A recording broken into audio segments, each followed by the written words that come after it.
Thank you, Madam Chairman. I'd like to start with Mr. Potterpan. Thank you again for being here. So what factors do you consider when you are looking at building new multifamily projects? And how would they differ from the factors you would consider with rehabbing an existing project?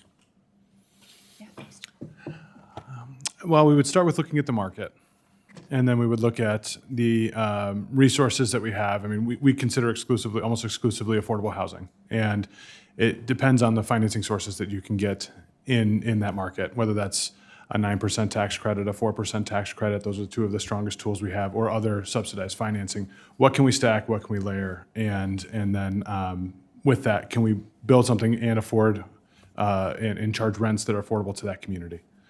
So that's what we consider. It is much more challenging in rural areas than it is in urban areas or suburban areas because there aren't as many tools to use. Ms. Hunt, thank you for coming from the West to be here. You talked about the importance of decoupling. I want to explore a little bit. I understand the IT capabilities are pretty primitive and need updating.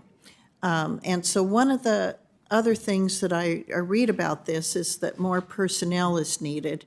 You know, I'm reticent to expand federal hiring, but I get it that we need to update the IT capabilities. Do you think updating IT alone would help, or is there a specific need for additional personnel? There's a specific need for additional personnel. One of the things that USDA Rural Development is facing is that many of its staff are, they're retiring. Mm-hmm. And so they're losing people. With the reorganization of USDA Rural Development helped somewhat, but they've never been able to fill their jobs appropriately.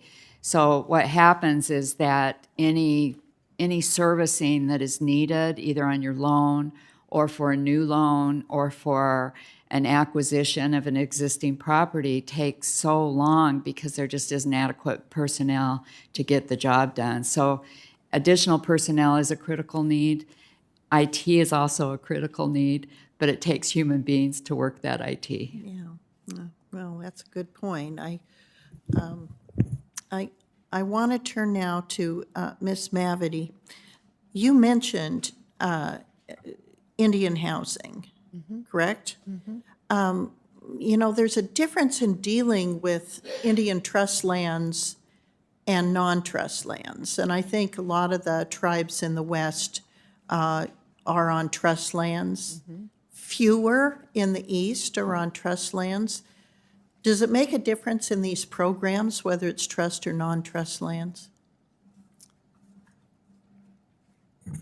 Well, what I would say is that it's all the details always matter in these projects as we are trying to bring in additional financing to these communities.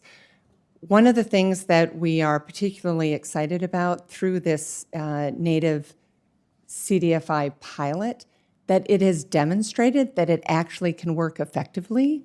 And by expanding those opportunities beyond what the program currently has been impacting, we feel very confident and positive that the deployment of all those resources, layering through these levels of complexity on native lands would be it's a proven effective strategy. So we're very supportive of that. Thank you. And for anyone who cares to weigh in, are you seeing people that qualify for these programs that are filling gaps in workforce housing in their communities? Is there a nexus between a workforce that can afford a place to live and these programs?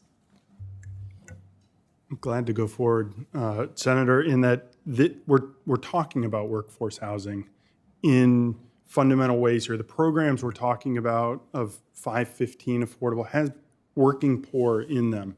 514 farm worker housing has folks who are going to work every day who are desperately needed by our local businesses to get to work that don't have a place to live. You heard examples of folks who are driving, an hour, as the chairwoman said, to get to work, who live in these units.